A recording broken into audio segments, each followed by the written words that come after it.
Hey everyone, it's Jeannie here. Today I am with Chris Wall and Brock Starnes, Wingfeather Saga. So I didn't know anything about Wingfeather prior to the release of the series, which I know it's a big book series, but I didn't grow up Christian or anything. And, now I just have a toddler, so to my defense. But I became so in love with Wingfeather Saga, watching the series and attending the junket and all that you guys did. Brock, I know Chris was saying earlier, you're in charge of all the kind of the way it's marketed, the all the figures and the merchandise and all of that. All of that kind of won me over, seriously. Talk about how it's been since the release of the series. Well, it's been fun to see both two camps, right? So you always have your book camp, right? I read it, and it's got to be a certain way, Oh, right? yes. And then the other ones are like, I never heard of it before, like you, right? Yeah. Come in and just, what do you have? Oh, that was, and so I think what's been really gratifying for us is both camps largely love it, are into it. There was certainly a vocal part of the fan base as it was releasing, episode by episode that was like, wait, that's different. Wait, they changed that line. Why did she do this and he did this, right? Kind of stuff. And we were just like, just hang on. And by the time they got to the season finale, we're like, oh, we love it, And so that was really satisfying. Adapting anything that someone loves is tough, right? It's an uphill battle to win them over, and we feel like the book community we successfully won, and then have been welcoming in new fans who've never heard of it. It's on a different platform, right? It's not on Netflix, it's not on Disney, it's on something else. So that even of itself is a new experience, right? And they're being rewarded with, oh, this is really good, and the characters are really great, and the storyline's really fantastic. So it's been really great. We kind of monitor the chats regularly, and of course all the IMDb ratings and that kind of thing to see how are they actually taking to it, and it's been fantastic. And we're just so proud of the team. We are a startup in so many ways. The crowd, thousands of families funded this show in 2021 for the first time, and then we built a studio around it with very experienced producers and creatives like Chris and Keith Lango and Garrett Taylor, and Andrew, the author, is very involved and have built a whole team around this project, utilizing new technology with the Unreal Engine, and the ability to do this from Nashville, of all places. The space in which the books were written, it's where we live, has just been a joy and such a treat, and it has been quite the feat for the team to pull together and get this done, get this out to fans, and so it's been a joy to see their work. It looks stunning, but then you're also casting, pretty big names to be a part of it. Talk about that. Season 2 has some exciting announcements. Absolutely, yeah. So our season 1 cast is returning: Jodie Benson and Kevin McNally and Henry Ian Cusick, and all of our great kids. So we've got them all coming back in and underway there. And then we've got some new characters that are just vibrant, that we know the audience is going to love. And we wanted voice performers that could bring something special to that. And so we're welcoming Billy Boyd, who played Pippin in Lord of the Rings, as the Overseer. He's playing a bad guy, which is so fun, because all of us remember him as kind of this really precious, hobbit, and instead here he's playing quite the villain. And it's really kind of a shock. And then Eva Whittaker is this wonderful young actress out of Ireland who was in a film called Wolfwalkers that was Academy nominated a couple years ago, and she's just a brilliant performer and loves the story. And then for those Downton Abbey fans, Leslie Nichol, Miss Pat Moore from The Kitchen, is playing this delightful character called Nurgabog. That's part of the Stranders, and she's a blast, and she actually is friends with Kevin McNally. Oh, wow. And so she was thrilled to. Oh yeah, she's like, he lives down the road from me. We should get together and do something, So yeah, we're very excited about the cast coming for season 2. I loved when I spoke to Kevin, just being able to talk to him about, being a part of a series that has the faith undertones. That's not what they're known for in what they do in their crafts usually, but it was just great to hear an actor like himself, and just to see other actors, voice actors or actors that are willing to be a part of something that is good for the moral fabric of our society. which unfortunately we don't have a lot of that. Like I said, I have a toddler, and just looking for toddler content that I feel like is not inundated with some other kind of messaging has been hard.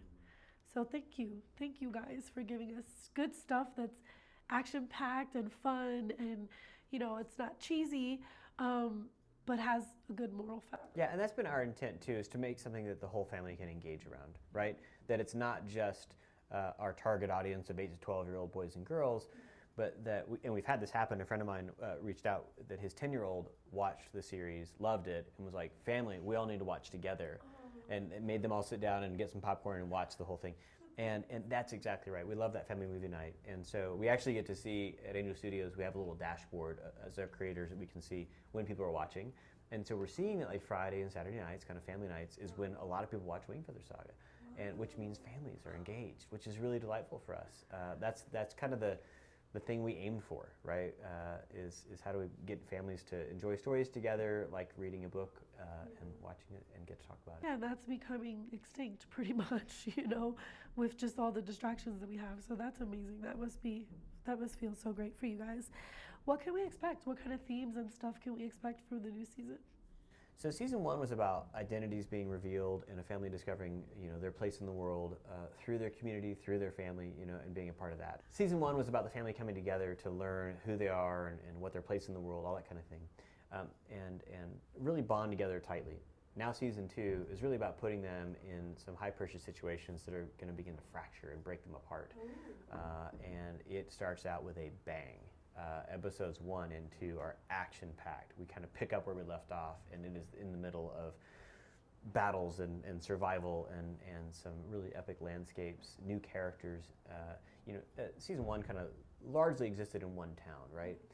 Season 2, we're off. And that begins the whole series, frankly. All 7 seasons, we're moving from territory and land, and we just never stay still. And so we're going to introduce them to some fantastic locations and characters all through season 2.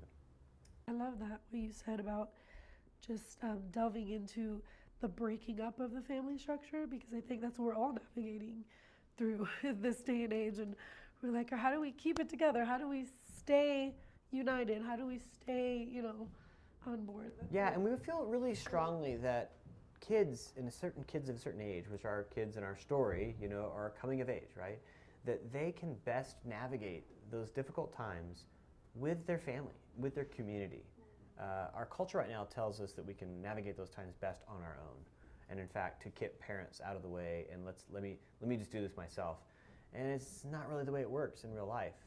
In real life, families do well together, solving those problems and helping kids to work through that together, alongside them and as part of their community, not isolated from. And so our story is kind of demonstrating that while not really talking much about it. Yeah. So, Brock, I know you work on kind of audience engagement as well. How do you draw in the people that maybe, like myself, who don't, who didn't have a prior knowledge of Wingfeather? Yeah, well, I think what's so fun for us to see is that kids are choosing to watch it themselves, and they're choosing to want to relate to these. They relate to these characters. They want to experience these storylines and go on this adventure. And those families who have read the books together, I'm sure everyone in the family is asking to watch it and have kind of rallied around it. But the core is these kids are on a journey with their family. And what's been so exciting is the audience is starting to see themselves in those kids, starting to see themselves in these stories. And to be a part of a project where that's happening is a really special thing, and so we're loving to seeing that reaction. That's awesome. So we're here at Angel Studios. Talk about that partnership with Angel and like having already the built-in fan base who is like, we're waiting, we're supporting. You had that before the series even debuted. Talk about that.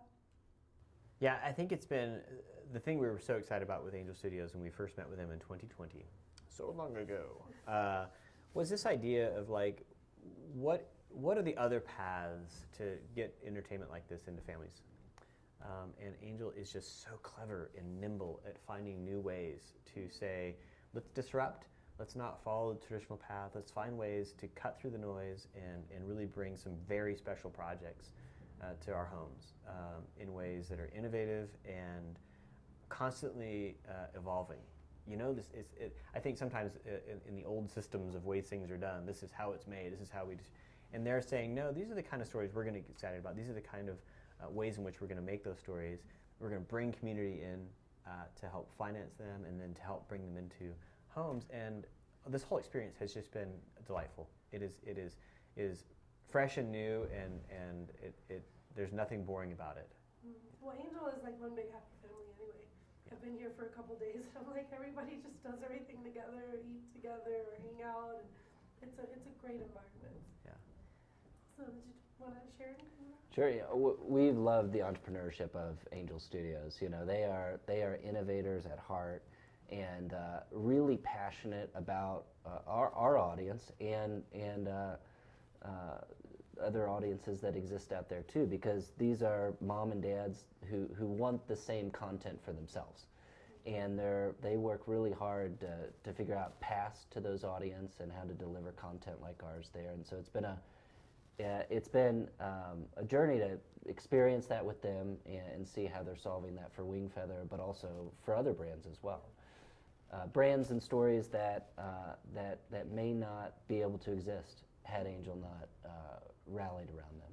So. Yeah, that's really amazing. Is there anything else that you'd like to share? We can't wait for more of what we want to extend the experience through cool merchandise and other things, right? I think that when a story really works and you see yourself in the story, your ability to connect and say, I want to, wear that shirt, I want to, play with that toy, those kind of things we know are a really big part of extending that experience.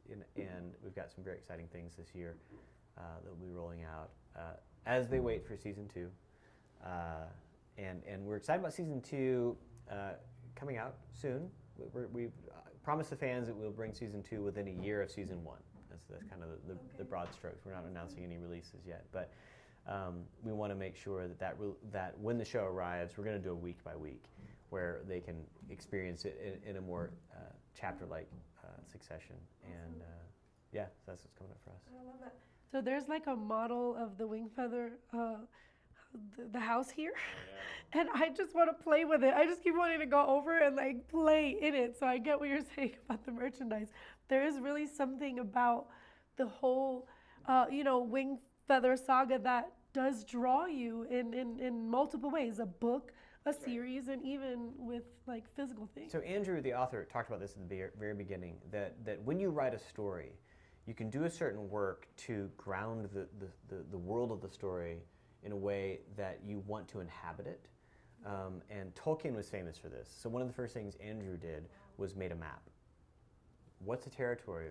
Who lives here? What's the history of that territory? And worked out the deeper world building, if you will.